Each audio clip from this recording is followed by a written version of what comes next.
good morning and welcome back to CityLine. We are already having fun in the fabulous final segment here.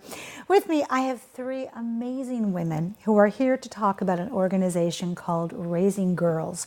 And if you have not heard of Raising Girls, but you know about Raising Girls or you want to be a part of this, well, get out the pen and paper because this is going to go by in a blink of an eye. Please join me in welcoming Sharon Chambers-Gordon. You are the founder and CEO of Raising Girls. Welcome back. Thank you for having us back. Good to have you here. We need to have you here more often. This lovely woman next to you, Shawn Cole, you are the co-founder and treasurer of Raising Girls. Welcome, my dear. Thank you. So you're in charge of all the money and the finances. Yes. Proving that women are great with math and numbers once again. Exactly. Thank you very much. And Renee Houston, you are the education coordinator for Raising Girls. Yeah. Welcome, my dear. Thank you. Wow, the three of you, what a trinity, what a powerhouse. All right, so Sharon, if somebody doesn't know what Raising Girls is, first off, let's tell them what it is, and then give me a brief update since you were here in February and you were chatting with Phaedra.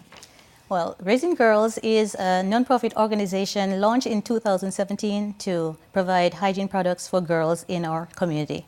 And we are working tirelessly to make sure that not one girl has no access to these hygiene products. So we do full-size products for the girls, shampoo, conditioner, any kind of makeup, any kind of fun stuff in the bag. And so we want to make sure that the girls have what they need. And since we were here last, we've held fundraisers, we have expanded our volunteer base, and we have gotten into the schools, and we'll tell you more about that. Oh so my we're so gosh, excited. this is huge. I mean, this is, all three of you kind of lit up as she was talking about that, and because this is such an integral part of being a girl, is having these things at your fingertips. So how have you started connecting with schools, Shawn?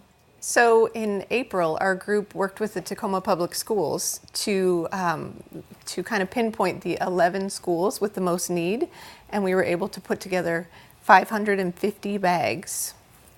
And our leadership team delivered the bags to 11 schools. I think it was middle schools and high schools both, and so that was really great. 550 bags. 550 bags. Yes. I can't even comprehend the volunteer hours and the hands that touched those bags, the number of nights you had to get people together, and then just the work of getting the donations to go into those bags. Oh my goodness, wow. So Renee, what is in the one bag drive? And we have some pictures we're going to talk through. Oh, terrific. So yes, the one bag drive was an effort to get the community involved, to do a grassroots effort. We distributed bags in lots of different places. People took them, they filled them with all those full-size products that those girls need, and it yielded 190 bags. That means that we can offer those to other organizations like the Tacoma Urban League programs, the Boys and Girls Club, the Girl Scouts, and Metro Parks. So we're really excited to have additional bags to be able to put in other places where we know girls go and they're going to need those kinds of supplies. Wow, so okay, so not only have you been around since 2017, which is not very long, but you are now in schools, which is incredible, but you're now also reaching out to partners and providing wraparound services. Do the three of you ever sleep? We try. I don't think you do. This is like Superwoman. So Renee, last time you were here, you shared about getting community involvement, and people, their time is so precious these days. How do you go about that? Share a little bit more about that. Well, we're working to build our volunteer base, and we make it as easy as possible, right? We give them the bags, they fill them, we go pick them up so that it makes it really easy for them to just take the bags, fill them. A bag costs about $20. We also have other opportunities. So for example, in every bag we put an inspirational message for a girl. And so the Annie Wright girls in 10th grade spent time looking up and writing inspirational messages. We've also garnered a lot of great support from other organizations who wanted to be involved with us. So we're really excited to see that it's not only businesses and single volunteers who are packing our bags, but also other girls supporting girls. So it's a really wonderful way to really see Sharon's vision come to life. I'm melting over here. I'm melting with those Annie Wright students writing those inspirational messages because, you know, on any given day, whether how that lands with a young person can change the tide of that day. So, oh, that is so huge. So what types of responses have you received from schools, but also the Boys and Girls Club, Sharon? It's been amazing. How could it not be? The week that we spent with our 11 leadership team members dropping bags off, it was just wonderful. Principals came out to meet us, staff came to help us put these 50 bags each to the schools. And the best result that I can think of right now is that the HR department at Tacoma Public Schools Administrative Building, they contacted us to say they wanted to collect donations. They collected enough to fill 40 bags. And Way to go! And then last week, we got another call from another staff that said, the staff want to be more involved. Can we have 50 more bags? Oh, I love So it's just amazing. And we delivered to the Eastside Community Center for Boys and Girls Clubs, and they are just, the bag just went like that. So we need to have bags packed and ready to go all the time. Absolutely, because we have summer break coming up, Renee. So do they get supplies during summer break? Absolutely. Okay. We want girls to continue to have the supplies that they need throughout the summer as well as in the school year when we want them to be able to stay in school. And that means that we've worked to partner with Metro Parks and the Boys and Girls Club so that we have bags and supplies ready for the girls in the summer where they're going to be. Oh, this is huge. I mean, this is just like the backpack program for school. Right. Yes. It is that important and Yep. that sacred and that integral to the success of our girls. Sharon, what other cities are you planning to serve? So last week we met with the University Place School District representative, and they were so excited to have us come and learn more about raising girls, and they are going to partner with us to provide bags for the girls and in their schools. And then the goal for Raising Girls is to reach the 7,500 girls in the South Sound that need help. The need is huge, and there are girls who don't have supplies, so we are looking to move from school district to school district because that is where we can find the girls, right? Access to the girls, and so we are being intentional in signing contracts or MOUs with the school districts so that we can get in there to talk with the nurses and counselors to be able to get these bags and have girls get access to them. I love this. Knowing the three of you, just my impressions of this energy and this magnificence, you probably have a huge list on the wall of schools that you're checking off. Yeah, see, I see Renee over there going, yeah, at least I have it in my brain. So how are you securing funding for the organization, Shawn? Going forward, we're going to start looking for grants because what's really important is to have a lot of funds to allow us to purchase in bulk so that we can lower our cost and purchase more products. So we're going to start looking for grants that are applicable, and we're, I think, in the future, a GoFundMe campaign. There you go. Yep.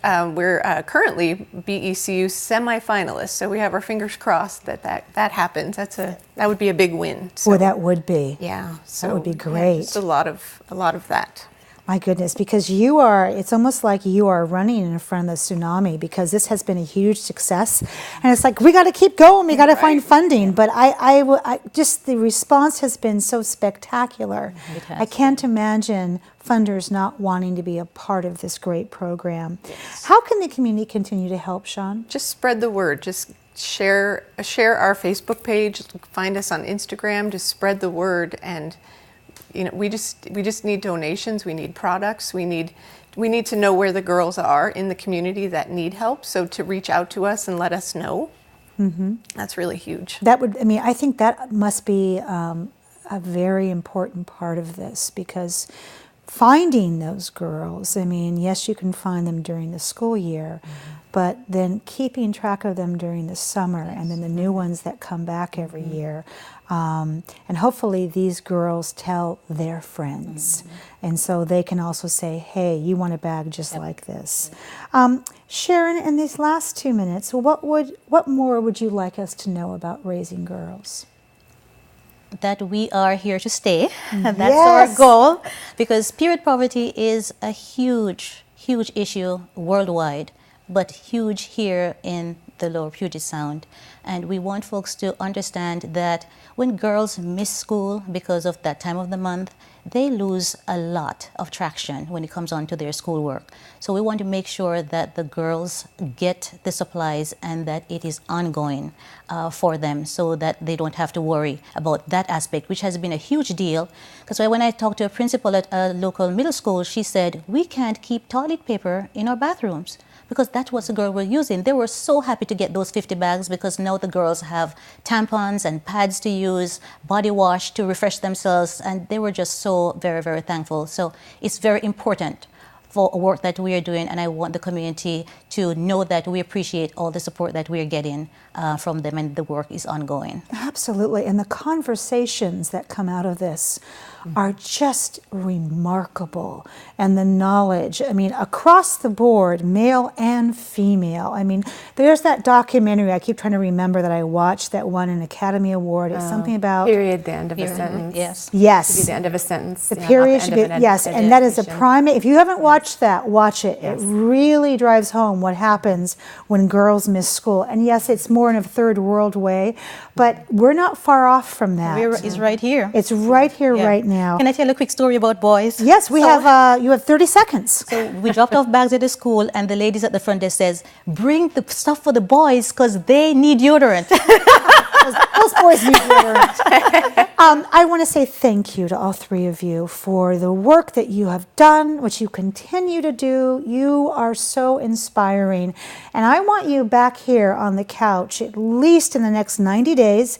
And I would love to have you bring one of your partners with you. That would be great. And talk about how this has changed how we perceive girls. Thank you so much for raising girls the way they should be. Thank you for having us, and to all the people who support us. My pleasure. Well, that wraps up another great segment of CityLine. It's always a pleasure and a privilege to be in your home. We've given you some really great things to think about as the summer season starts. So go out there, be a part of the tapestry, and above all, please pay it forward. And when you come back, as always, we'll be waiting for you right here at CityLine. Take care.